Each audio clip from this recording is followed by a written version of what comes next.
A UFO and Little Green Men in Emilcin by Charles Lear. Every year around May 10th, people from all over the country come together to celebrate the anniversary of a famous UFO encounter. They gather around a monument erected by a group dedicated to all things paranormal and listen to a local tour guide recount the event and the circumstances surrounding it.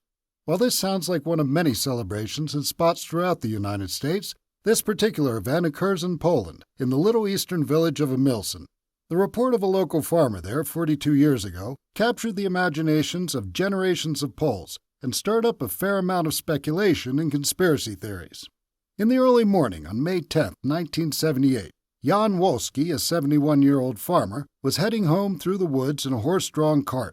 In a documentary film made that same year, A Visit or On the Threshold of Mystery, Wolski describes what happened next. He saw two creatures about 5 feet tall ahead of him. As he got close, they split up so he could pass between them. They then jumped up into his cart and started babbling in a strange language. They had slanted eyes, green skin, and webbed hands. They were wearing black one-piece outfits with hoods and had a hump just above their shoulders. According to Wolski, they were polite when they jumped on, so why not let them sit down? Two journalists, Kristina Adamska and Enrique Pomorski, interviewed Wolski on tape in July, and he gave them a detailed account of the events that followed. Wolski came to a clearing, and he saw a white rectangular craft with what looked like rotating drills and tubes on each corner. It was hovering about 5 meters above the ground and close to the size of a bus. Using gestures, the creatures told him to stop. The horse was scared by the craft, and one of them grabbed the reins. Once the carriage was stopped, the creatures jumped down and gestured for Wolski to follow.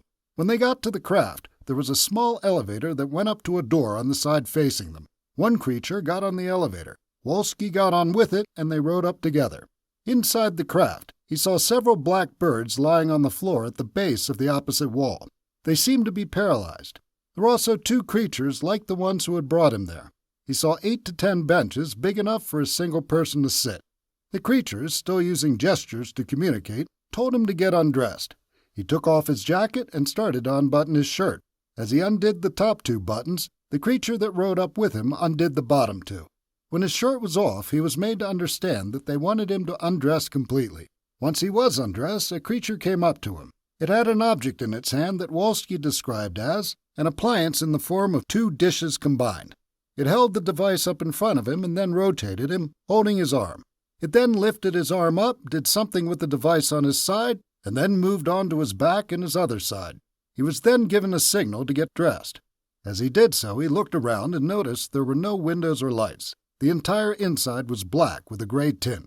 The creatures began eating some sort of food that was shaped like icicles. They were breaking off pieces and putting them into their mouths. He was offered some, and he declined by shaking his head. As he went to leave, he took off his cap to say goodbye, and the creatures bowed. Wolski drove to his house and arrived there just before 8 a.m. He told his 3 sons that there was a craft floating in the air and that they should go see it. They alerted some neighbors, and a group went out to the field, followed by Wolski. When they got there, the craft was gone, but they saw lots of small rectangular footprints all over the area. Polish ufologist Zbigniew Blania heard about the case shortly after it happened. He arranged for Wolski to be examined by a psychiatrist, and Wolski was reported to be sane. Blania found a 6-year-old boy, Adam Popiewek, who had also seen the craft. Worried it was going to crash into their house, he alerted his mother, but when she came out, the craft was gone.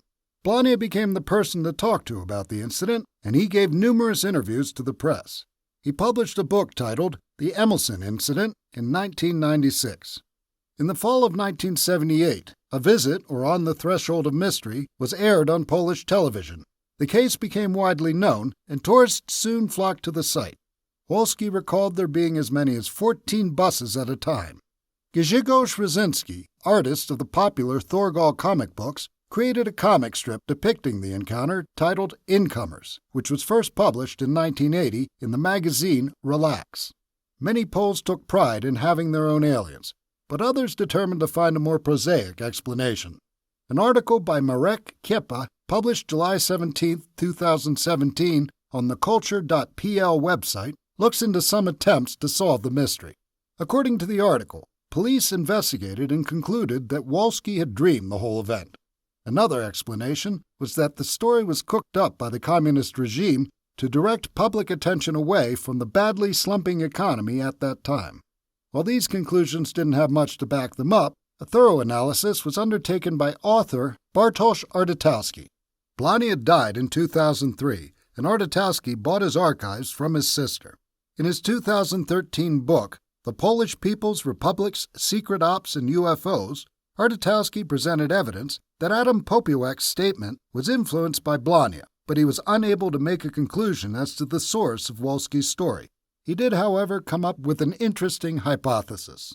According to Ardatowski, Blania and another ufologist, Witold Warzanik, made a bet around a month before the incident.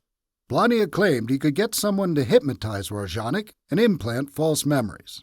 Warzanik didn't think this was possible and accepted the bet. The hypnotist was successful and Warzanik lost. Warzanik, a hypnotist himself, wanted to get back at Blania and planted the Emilcin story in Wolski's brain.